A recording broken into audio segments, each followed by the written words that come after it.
4 राज्यों के विधानसभा चुनाव की तैयारी में है बीजेपी। चुनाव के ऐलान से पहले ही बीजेपी जारी कर सकती उम्मीदवारों की पहली सूची। महाराष्ट्र, हरियाणा और झारखंड विधानसभा चुनाव के लिए बीजेपी बड़ा दांव खेल सकती है। सूत्रों के मुताबिक इन राज्यों में बीजेपी चुनाव के ऐलान से पहले उम्मीदवार घोषित कर सकती है। हरियाणा में 20, महाराष्ट्र में 30 से 40, झारखंड में 25 सीटों पर बीजेपी पहले उम्मीदवार घोषित कर सकती है।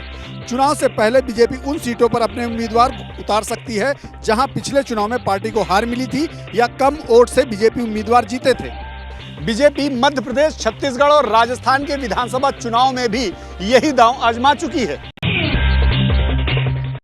क्या केजरीवाल ने अपना उत्तराधिकारी तय कर लिया है?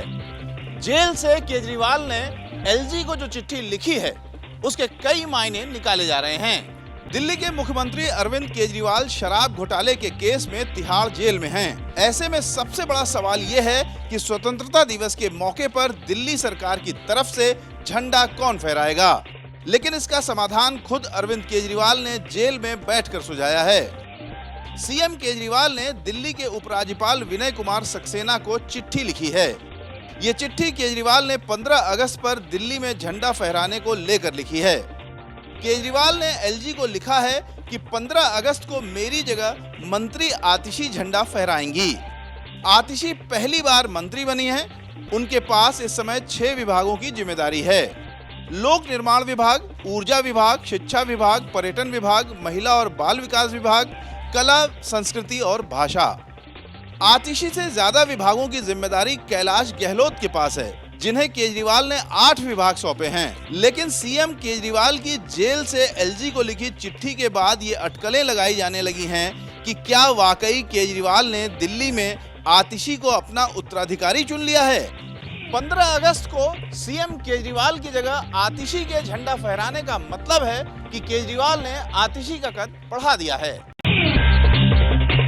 महाराष्ट्र में विधानसभा चुनाव से पहले पवार वर्सेस पवार। अजीत पवार के बाद अब शरद पवार भी निकालेंगे यात्रा।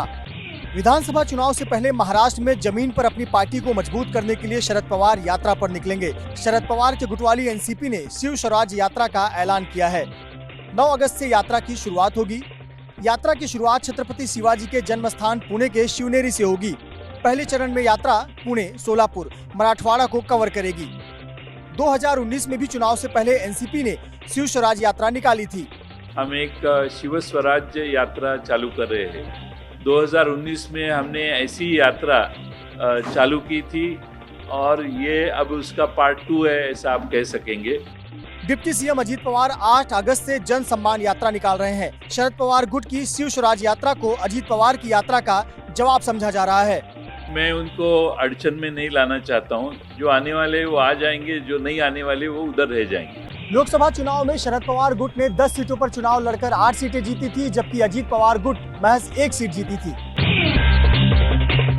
संगठन में जोश भरने के लिए यूपी में कार्यकर्ताओं को साहब बनाएगी भाजपा। जल्द ही बीजेपी कार्यकर्ताओं को बोर्ड, निगम, निकाय, आयोग, गन्ना समितियों और गन्ना परिषदों में नियुक्ति दी जाएगी। संगठन में जोश भरने के लिए उत्तर प्रदेश में बीजेपी जल्द ही निगम, आयोग और निकायों में कार्यकर्ताओं की नियुक्ति करेगी। पहले चरण में 4 आयोग के अध्यक्ष, उपाध्यक्ष और सदस्य की नियुक्ति होगी। महिला आयोग, पिछड़ा वर्ग आयोग, अनुसूचित जाति जनजाति आयोग में भाजपा कार्यकर्ताओं को समायोजित किया जाएगा। मुख्यमंत्री योगी आदित्यनाथ, डिप्टी सीएम केशव प्रसाद मौर्य और ब्रजेश पाठक, यूपी बीजेपी अध्यक्ष भूपेंद्र चौधरी और बीजेपी के संगठन महामंत्री धर्मपाल की सहमति से पद भरे जाएंगे। बीजेपी निकायों में 2200 से ज्यादा पार्षद मनोनीत करेगी। इन नियुक्तियों में हर मंडल, क्षेत्र और जाति का ध्यान रखा जाएगा।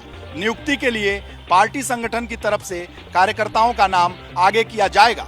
संगठन के पदाधिकारी नियुक्ति के लिए कार्यकर्ताओं के नाम की लिस्ट संगठन महामंत्री धर्मपाल को देंगे। लोकसभा चुनाव में यूपी में बीजेपी के खराब प्रदर्शन के लिए इन कार्यकर्ताओं की नाराजगी और उदासीनता को एक प्रमुख कारण माना गया है।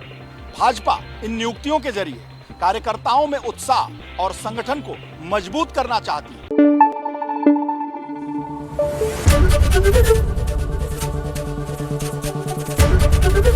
एबीपी न्यूज आपको रखे आगे।